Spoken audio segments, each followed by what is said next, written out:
মুসলমান বাবারা,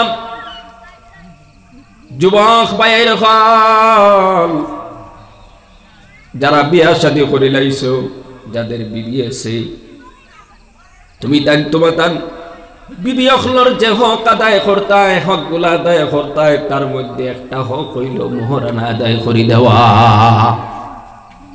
সারাটা জীবন মোহর আদায় করলাই না, মৌতর সময় হয়ে গেল, এলাকার বুড়া বেটিন জমিলা, জওয়ান মুরব্বী বেটিন হল জমিয়া, এবারই বাড়ির আল্লাহর বন্দির হইল আল্লাহর বন্দি, তোমার স্বামী অফতব লাগাইল, তুমি দয়া করি মোহরানার দাবিটা ছাড়ো, নাইলে মৌতর না। ইলাও মনে হয় দেখছো আপনারা দাবি ছুটানি। এইভাবে যদি এলাকার সারা বেটিন জমিয়ার ও বাড়ির বুড়া বেটিরে যদি হইল যে আপনার জামাই তো অফতফ লাগাইলে, আপনি মোহরানার দাবি ছাড়ক আনাইলে তো জান বারণ না, এইভাবে সারা দেশের মানুষের যদি জমিয়া মাফ করাই যদি মাফ হবে নাইলা, কিন্তু বেটিয়ে তো কইব দিলাইছি মাফ করিয়া। তো সাবধান, যারা বিয়া শাদী করছো,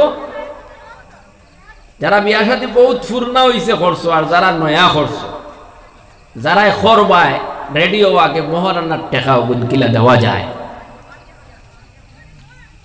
মোহরানার টেকা যদি আদায় করো না, কিয়ামতের ময়দানে আল্লাহর বন্দি আল্লাহর দরবারে মামলা খরবর হইব, ও মালিক তোমার বন্দার ঘর 40 বছর খাটাই আইলাম, আমার মোহরানার টাকা আদায় করে নাই। আল্লাহ পাক রব্বুল আলামিন ওই বান্দারে ডাক দিয়া কইবা, ও আমার বান্দা, তোমার বিবির মোহরানার টাকা আদায় করে দাও। আল্লাহর বান্দা বলবে, আল্লাহ আল্লাহ, এই হাসরের ময়দানে তোর টাকা পয়সা নাই, কিলা মোহরানার টাকা দেই। আল্লাহ পাক রব্বুল আলামিনে ফরমাইবা, তোমার বিবির মোহরানা কত? বলে 30,000 টাকা।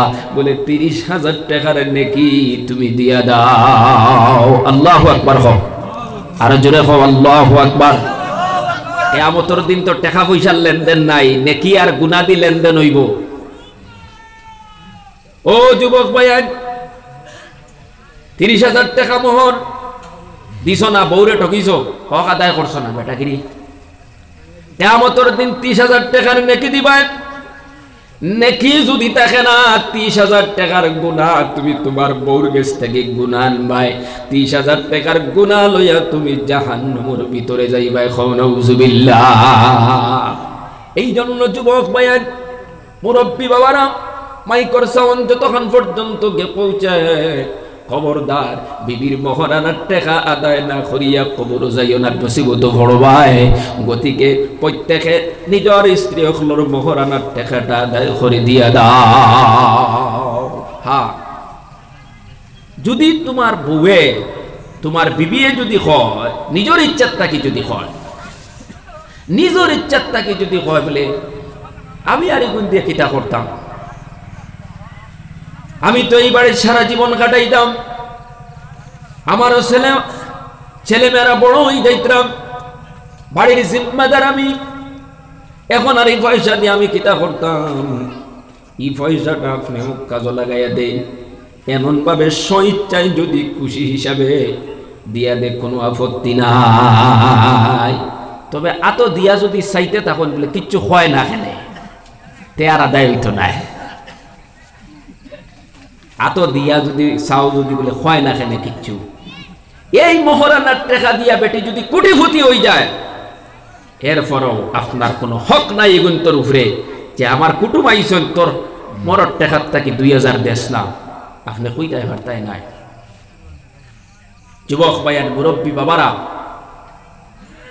আর যদি গিয়া ওয়াজ শুনিয়া বাড়িতে গিয়া যদি খো কিলা দিতাম টাকা গুনতা, যদি মাফ করে দিলাই তো আল্লাহ হস্তে, কিলা যদি শুনাও তো বেটিন তোর দিল তো নরম হইব, দিও না বা এগুন কিলা জমাইতাই আর দিতাই, যাও আমি মাফ করে দিলাইলাম।